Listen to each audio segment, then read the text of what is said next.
Hello,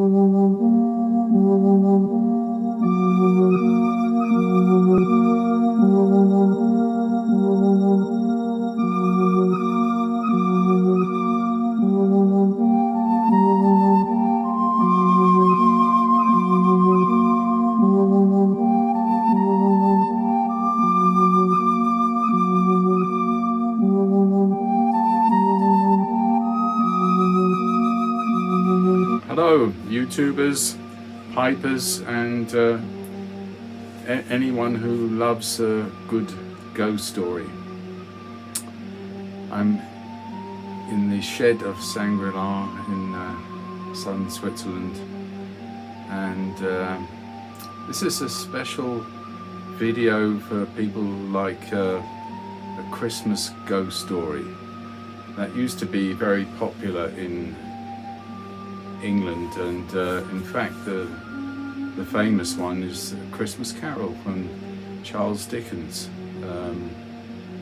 and the BBC used to do a few ghost stories for Christmas, so I'll carry on that tradition. Now, my ghost stories are usually, as far as I can, based on truth, real ghost stories, and they're also involving me personally. What am I smoking? It's this is the Sherlock Holmes Rathbone rusticated Christmas pipe from 2021 with a lovely copper band, and on this side you can see Sherlock Holmes here. So that I'm putting some jolly old St. Nicholas pipe tobacco in it, and you've seen my review. So if you're all sitting comfortably, I will begin. Well, how did this all begin? About 15 years ago, in the family, we had a chalet that was not dilapidated, but it was, it needed a lot of fixing up, and the whole interior was like the 1940s. So we did that, and the chalet is at least 200 years old.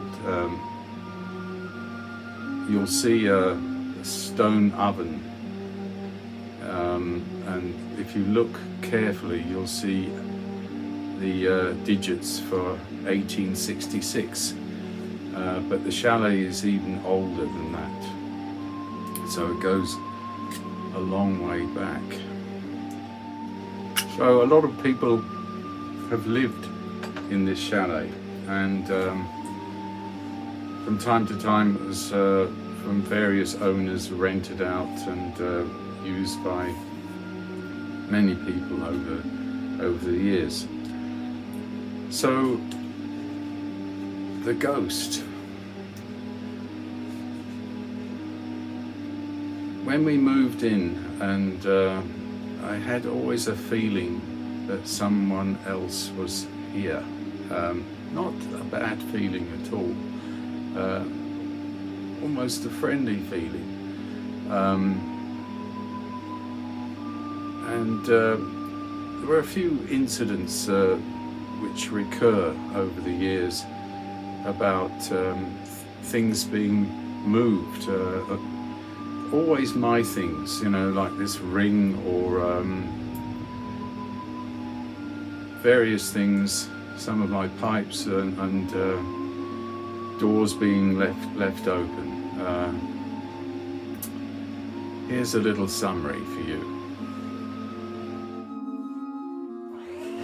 Well, doors were left open, like this oven door, and I can't remember leaving it open. That's strange. And some of my things were moved around.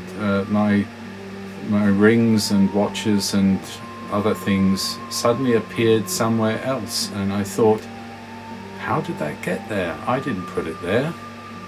So it's mysterious. One of the strangest things was this bottle of port, my favourite LBV, was taken at the cupboard, and the door was left open and put on the table in front of my favourite chair, and I didn't do it, and I can't figure that out. That is very strange indeed. Now it's appropriate that I'm smoking a Sherlock Holmes pipe, because this story is also a bit of detective work. So of course I wanted to understand more, but during the renovation, of course, you strip everything out of the house. You need to re-insulate and replace beams and take floorboards up like this, you know. Well, you can imagine there's a lot of work. It takes about a year to strip the house and inspect the beams and to put the insulation in and replace lots of things. So electricity and everything has to be done over again. So that was quite a project. And of course, in that process you find things, and we found a lot of junk in the attic and things like that. Some things we passed on to others, but there were some few valuable things which were mysterious. No one in the family knew where they came from. They were hidden a little bit in little wooden trunks in the corner that you could easily overlook, and one or two things were even under the floorboards. So that gave us a basis to maybe look and research, particularly in the 1940s, who was living in that house. Well, we found these things. Well, we found other things in the renovation and all kinds of things in the attic. Some were just junk, and some things were quite valuable. For example, this Christmas postcard to soldiers on the front of Switzerland's border. They were neutral, of course, but General Guisin sent these little postcards to comfort his troops. So, as on the stamp, this is General Guisin. He was the highest general of the Second World War for Switzerland for security of the border. They were neutral, of course, but they had to protect their borders as well, and he was in charge, and he sent this postcard. Well, in addition to the postcard, he sent a nice fuel lighter to his troops on the border for their cigarettes and their pipe tobacco, and it's a lovely engraved lighter. You'll see it more closely here, and this is actually very valuable. It's a very rare specimen, and I was delighted to find that. And here you see the lighter close up, lovely engraving with that candle and Christmas scene, and it works perfectly. And this beautiful lighter belonged to a soldier in the 1940s who lived in our chalet back then. He was probably billeted there, and that was the beginning of my investigation.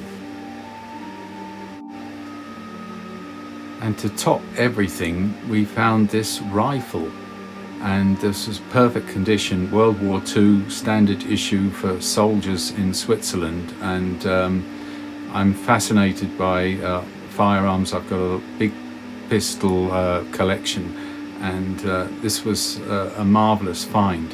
But this rifle, including bayonet, belonged to that soldier who was living in the same chalet space that we are in. Fascinating, isn't it? So the rifle was in perfect condition. Carabine rifle of 1940s, and belonged to a soldier. And I tried to check the military archives. Took me a while to get permission to look at the serial numbers, but unfortunately there are gaps in those assignments because of a fire that happened in the late 1940s, and unfortunately this serial number was not clear who it belonged to. But as you've seen, the lighter and the postcard from General Guisan indicates there was a soldier living in this house in the 1940s. So where could I look? Some relatives knew somebody who was a young boy back in the time, who knew the soldier who was billeted there, because Switzerland in the Second World War was neutral. Of course they had to secure the borders, and a lot of the troops were in the Alpine regions and the borders of Italy, Austria, also Germany and France had to be posted there, and they needed accommodation. And in the Alpine regions, of course, the chalets are less used in winter, and a lot of them were placed there, and I think that's the likelihood. Now that gentleman was in his 90s and still alive, and still clear in his mind, and I visited him. At this point I need refreshment, so I've got a nice glass here of port wine from, of course, Fortnum and Mason 2017, and of course LBV, late bottled vintage. That's my favorite kind of port wine. Cheers.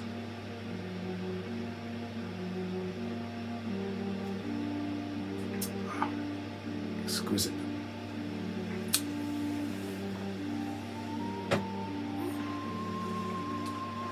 So where was I? Yes, the Old People's Home interview. The names will be retained for privacy, of course. And he was about 6 years old, and he knew this soldier because he was living one of the other chalets not far away. And he had to study because, you know, in those days, a boy would address an adult as his surname, Mr., you know, Herr this or Herr that. And apparently this chap's name was Rotmantle. So then that gave me something to work on.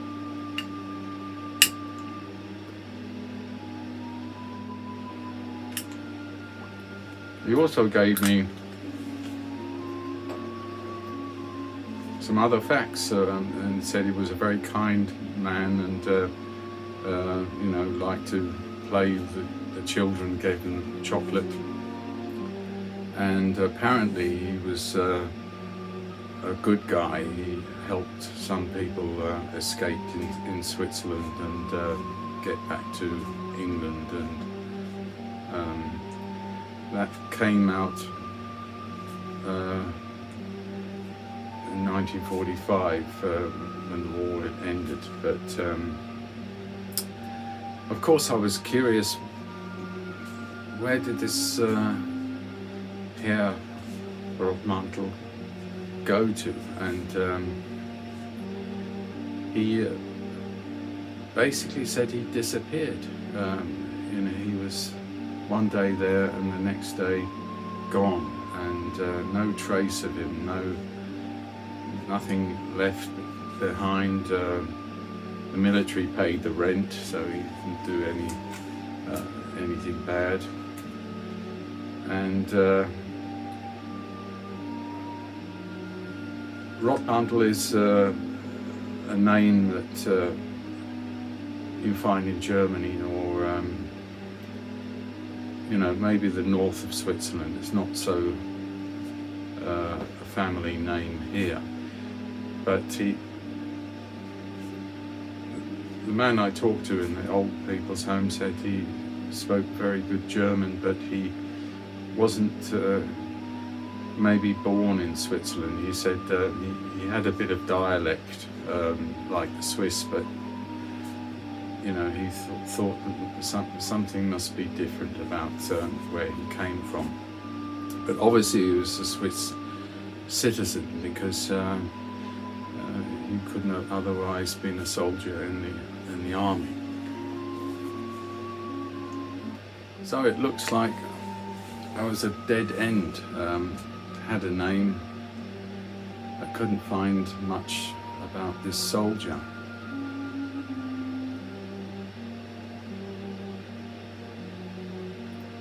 Now, I haven't said yet that we had a sighting of this soldier, and with the iPhone, of course, you can take a quick photo. It was last Christmas, because several times this figure has appeared outside the house, usually. Sometimes an unclear grey figure, but sometimes very clear, that you can't be any doubt this was a Second World soldier. And he always disappears, and I've never seen his face.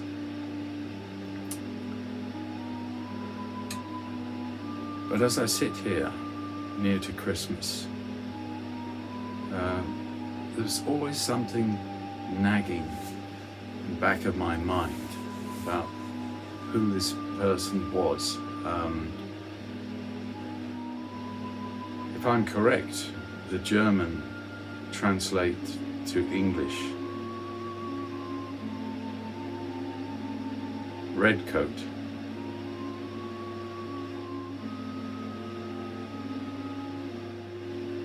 I just realize, if I'm thinking straight, that must mean